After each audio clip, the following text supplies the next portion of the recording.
Ron Goodall, FightHype.com. I'm here with my man Brandon the Cannon Adams. First and foremost, it's good to chat with you and catch up with you. How's everything been going, man? Everything's been going good, man. Training, same old same. Training, got a gym. Uh, Training a lot of fighters, amateur fighters. Working with a lot of professional fighters now. I'm in a good space, you know. Yeah, before I get into any boxing related stuff, right? There was I know you're a big Dragon Ball guy. Did you get a chance to Yeah, watch Diema and yeah, I actually did, man. It's crazy how they introduced at the end. I don't want to spoil it for yeah, nobody. yeah. I know because if they see it, they haven't seen it. I mean, Yeah. But it's just crazy how they brought back characters that we didn't think that they were gonna make canon.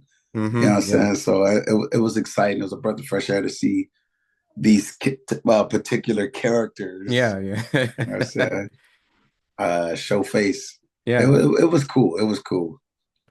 Especially when they kind of introduce kind of a moment of a character that there was like a bridge in timeline, like how did he, so Yeah, that was super cool. yeah. Like, I like how they went and made it go to all the way from the DNA into no, yeah, that was tight.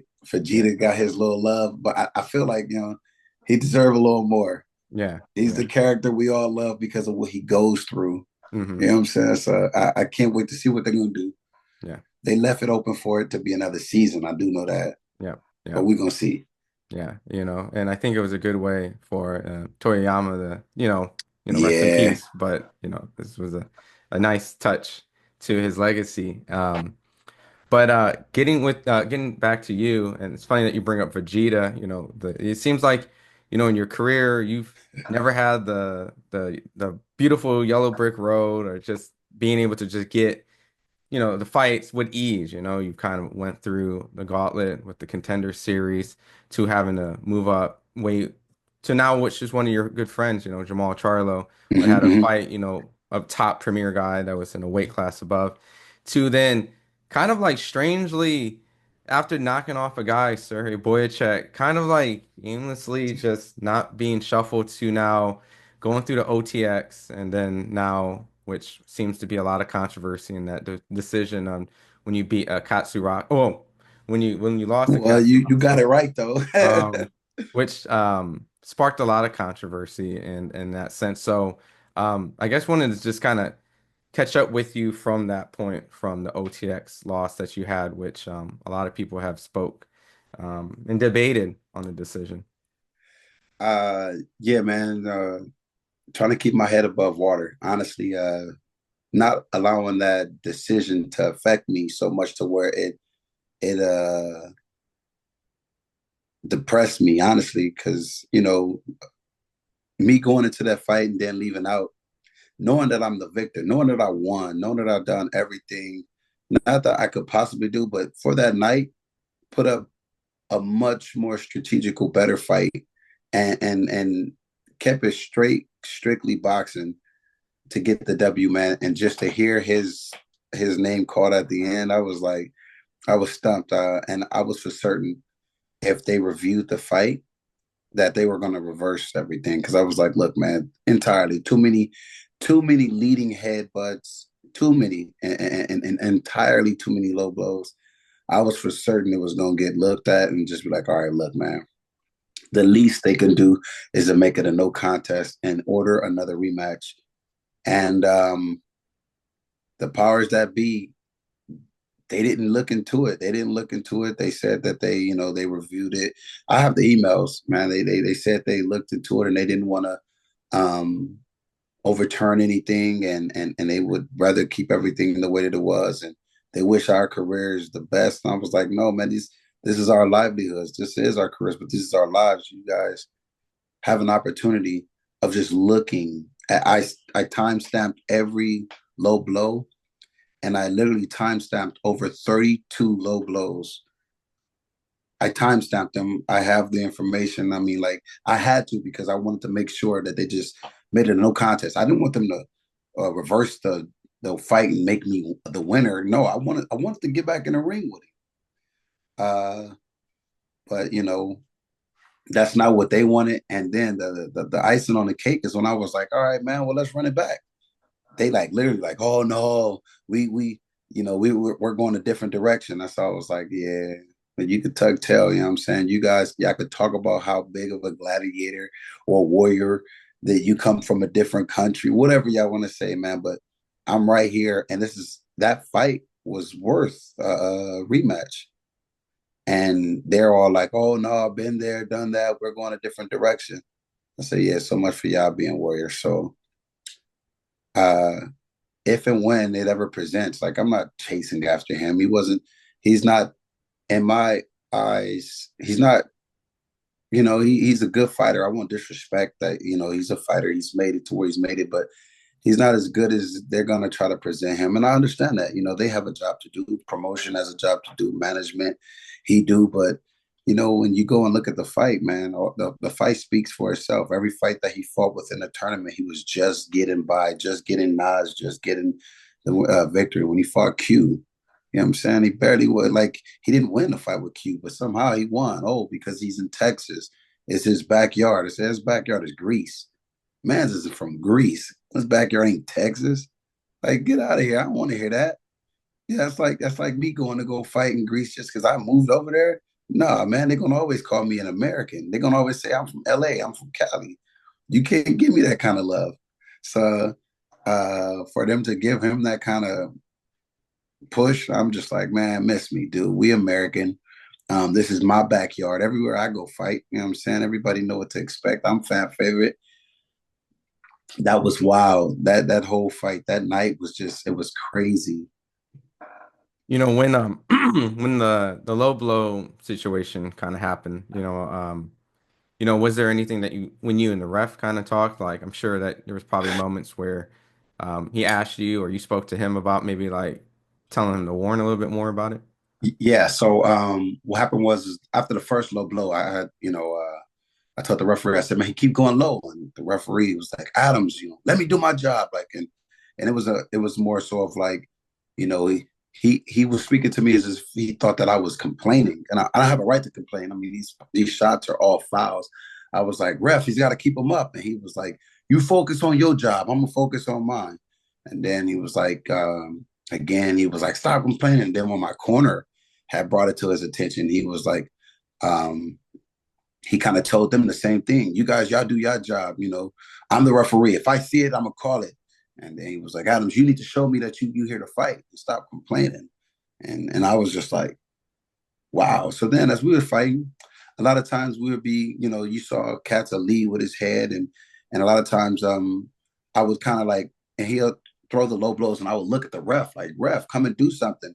And he'll be like, those shots are clean, Adams. And I'm like, are you kidding me? Like, you can see the shorts that I was wearing. You see, it was kind of like it was a little like a skirt front in the front of it. And every time I got low blow, you can see that that's moving. So if he hit me on the belt line, it wouldn't move. But if it came too low, you would see it scrunch up. You can tell that the punches at that point were below the belt. And I was trying to get the referee's attention. But at this particular moment, I'm also within the fight, and the referee is talking to me as if um, he's worried that I'm not showing him enough. And I'd be damned if I'm fighting and a guy is hitting me and the referee claims he doesn't see it or he's not in the position of seeing it, and I'm getting hit. And if I go down and I tell the referee again, I go down, or if I keep complaining, the referee either he starts to take away points from me for complaining or grabbing, or if I take a knee and then if I take another knee and I get hit with shots while I'm taking knees, and referee says, well, hey, I couldn't tell you were going down, or it was too many things that I felt in that moment that I needed to be stronger than I ever needed to be to get through the low blowing and show the referee that I could fight and figure out a way of trying to recover from the low blows. It took me a little while to get my legs back under me. After the I think if I'm not mistaken, it was the second round. When I went down, uh when I went down, that little meme about that dude. But when I went down, I honestly God, I was just like, damn, dude, like my legs was numb. My legs was numb. So a lot of people's like, yo, why wasn't you using the ring? I said, yo, man, like I was like I was slightly like paralyzed, getting hit by another man who's trained to box, who's a trained fighter, who's trained his whole life. He's getting down there, and you see his shoulders rocking. He hit me, and I'm just like, man, I got to recover. So what I start doing is like, literally, I kind of start to maneuver myself just a little in position to making sure that the low blows wasn't directly in the same area. But for the most part, I didn't get my legs back with me until like the fifth round, the fifth, closing towards the sixth round. Then after that, what you start seeing me move a little bit. And there was absolutely nothing he could do with my movement. Yet they still, I guess a few judges still thought, it still appeared that he was winning, even though like after that, you start seeing me push him and move him. And I just thought it was crazy, like being in such a fight like that where the referee is blind, or he said literally he said he couldn't hear because the stadium we fought in for the finale wasn't the same stadium we usually fight in. The stadium we usually was fighting in was the overtime stadium, which they got the speakers, they got the big theater TV right there that shows the fight for the people who can see the fight, whether it be low blows or not. But this time we fought in a warehouse, like it was like Def Jam Vendetta, like legitimately Def Jam Vendetta. There's no TV up, there's nothing going on. So when we were punching, the referee said he couldn't hear when the low blows was happening, and he said and he couldn't see me reacting off of being low blow. But I'm like, man, you've already told me that I was complaining too much, and you've already like you've expressed to me and my team, you know what I'm saying, in a way of like you were irritated. Adams, I got it. I got it. You focus on the fight. I got it. I'm the referee. Y'all let me focus on the fight. So at that point, I'm like, yo, I don't know what we supposed to do, but I do know I'm in a fight. So I gotta fight hard. I gotta fight. I gotta put on a hell of a performance, and I gotta win. I gotta outmaneuver this guy, even though my legs ain't with me. So what I start doing, I start slipping, throwing small shots up in there, just constantly staying busy, letting my hands go the whole fight. Letting my hands go, touching him, throwing little shots, swooping punches, coming crossing because he couldn't stop it. He couldn't stop my that momentum. And then once my legs got under me, like I said, sixth, seventh, eighth, ninth, 10th round, he didn't know what to do. He didn't know which way I was going. He was biting on every feint that I throw at him because I was hurting him every time I touched him. So that's why I said, like, referees couldn't, I mean, judges, they couldn't see that I was hurting. But you could hear when I was punching him. But yeah, when he was punching me, referee said he can't. That's why I was like, man, that whole night at the end of the fight, when they raised his hand, I for sure knew I won. They raised his hand, and his whole team looked shocked. And it was like, hey, man, that was a hell of a. Ronnie Shields walked up, man, you a hell of a fighter, man. You one hell of a fighter. Tonight, man, you put on a hell of a performance. And of course, that's this guy. He's not going to tell me what he thought, but anybody who studies and knows boxing knew a little bit more than them judges was watching. At least, you know what I'm saying? That's why I say that fight, that was crazy.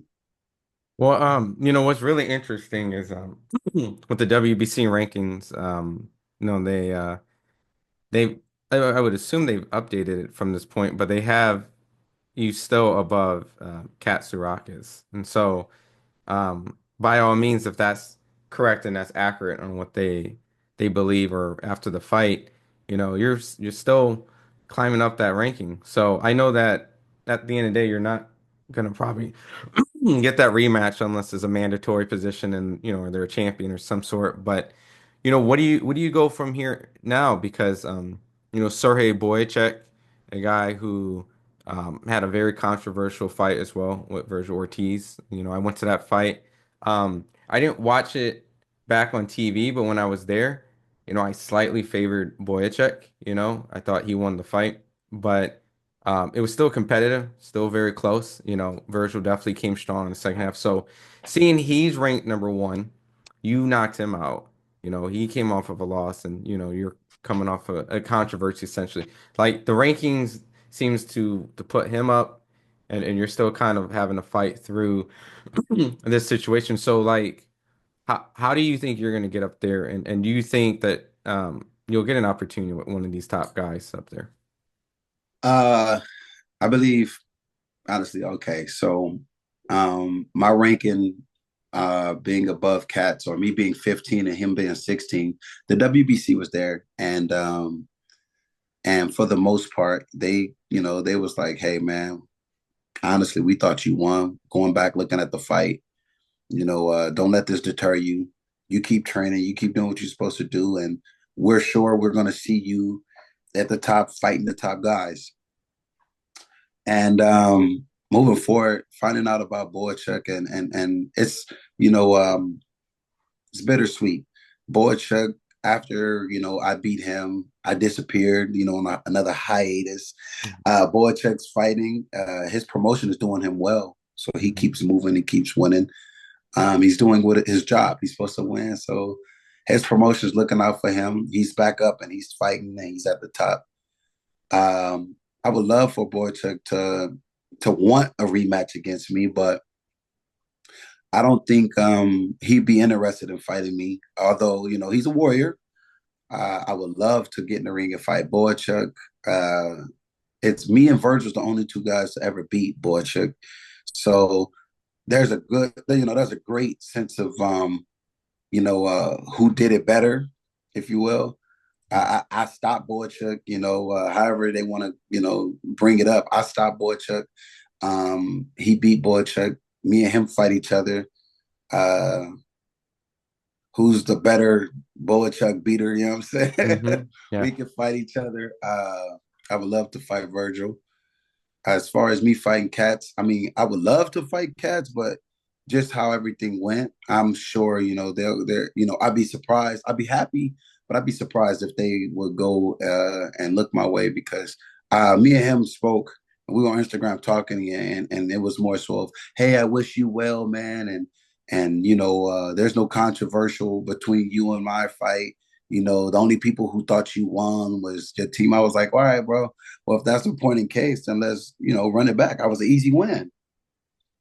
Who doesn't want to get paid for another, for a night that could be simple if it was easy? Who don't want to get paid? We're prize fighters. We made the fight look good, make the second fight look good, get paid an easy check, and I'm saying, and beat my ranking, get that WBC ranking above what it is. Because right now I'm above you, champ. You know what I'm saying? I'm above you. Little Grease, little Spartan, I'm above you right now, bro. So and I hate to, what I'm saying, be a little petty towards him like that. But he literally, when we spoke, he turned down the fade. You know what I'm saying? I'm like, yo, what's up? Let's make it happen again. You ain't doing nothing. Overtime, you in overtime not doing anything. Let's get your promotion to make it happen. And uh and I'm sure they more than likely they might take the route of, hey, we did that. We already had the tournament and we chose our winner. You know what I'm saying? I'm like, I feel you, but I don't feel he's going to do well against all the top fighters because he's not coming in on the B side with his skill level. Let's just be honest. Him coming in on the B side, him using his head or using those low blows, that kind of tactic. You think they're going to allow that against an A side fighter, one But of the could PBC premiers or Golden Boy or even what's the other brother man? Yeah. Turkey. But could You you think that? fault could you fault him though? Because in a sense, if he goes and fights a more lucrative fight, right? Let's say he gets an opportunity to fight like Virgil, right? And in the sense of if you did a rematch and you were happen to beat him, and in case of him fighting a top guy, and they, I guess risk and reward, I guess maybe. So I mean, Well, let's put it this way. If my man is putting up them kind of performances, fans are gonna love him regardless. He's still, what I'm saying? Shout outs to Little Grease. He's still doing his thing. He's still a guy from a different country that, people just love to gravitate towards. Plus, he's got his old country who's gonna be rooting for him. That's what's up. Super cool. Right. So then that shouldn't mess up his stock. You know what I mean? Honestly, because if he's putting on new kind of performances and he's willing to fight anybody, then boxing fans or boxing in itself should, what I'm saying, acknowledge that and let him fight. For instance, who's the guy Virgil just beat? I don't want to mess Madrim, Madrimov. There you Madrimov. go. Madrimov. Look at all the fights that he's in, and everybody's like, yeah, but he's a good fighter. So let him get to fight the top guys. He was gonna fight Boychuk at first. Hmm. Then he got sick. But if you look, like his last 3 to 4 fights have been big name fights, because everybody likes they like his style. His promotion is doing a great job promoting. So if that's the point in case, then why boxing can't be in that light? especially since the way people, I mean, like where boxing is going, you kind of need for these top guys to be fighting against each other. And if Katz is that guy, do it again. Don't just do it again against him. You could, but I wish him well. I ain't no hater, you know what I'm saying? I wish him well, but if the opportunity ever presents itself, you know what I'm saying? I'll definitely, I'll show that the fight is much simpler than what it is. Fighting Boychuk's the same thing. When me and Boychuk fought, we fought in Puerto Rico, and it was super cool. But it was around COVID time. They were spraying hand sanitizer in the ring, uh, so we were both slipping and sliding. It wasn't me, but I'm more of the lateral fighter. The more of the lateral fighter who moves, who has a little bit of movement. So it bothered me a lot more than it bothered him. Uh, but by the time I caught up to him, you know what I'm saying, he couldn't catch back up, and that's why the referee called the fight off.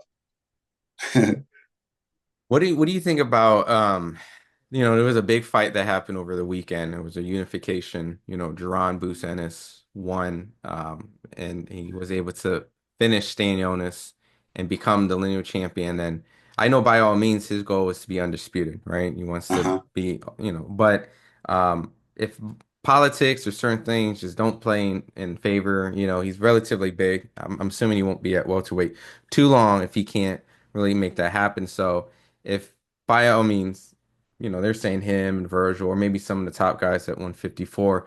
But if he comes in 154 and if he does need a fight to be introduced, right? And I know you're very familiar being kind of the guy that's viewed as the B side or a guy that, it gets overlooked. So, is a good opportunity with a name, but I'm sure people will probably count him against you. But Yeah. would you take a fight with like Jaron Ennis to help him come in 154 to let him know or let you know and let the world know, that with a fight like that will get you the attention that you need. Yes, and of course, I'm a fighter. You know what I'm saying? I'm a fan of him. I'm a fan of most of all of these guys that I'm naming. But Hmm. when it comes to us getting in the ring and us fighting, it's our job, it's our livelihood. I would love to get in the ring, and not just get in the ring as like, oh, I'm just a fan. No, no, no, no, no. I'll get in the ring with the mindset of winning, and I think not only do I think and believe that I have everything to become a world champion today. I'm just as quick as the quickest. I'm just as fast as fastest. I'm just as strong as the strongest, and I have great boxing IQ. Um, that's where I belong. I belong fighting the tip top guys. And if we can make the fights look good and people want to see it ran back again, then of course I'm willing to give the fans what they want. They're the ones who's paying our bills. You know what I mean? Like, of course you want to do that. Hmm. Yeah. So I would love to get in the ring with Boots. I would love to get in the ring with all of these top guys.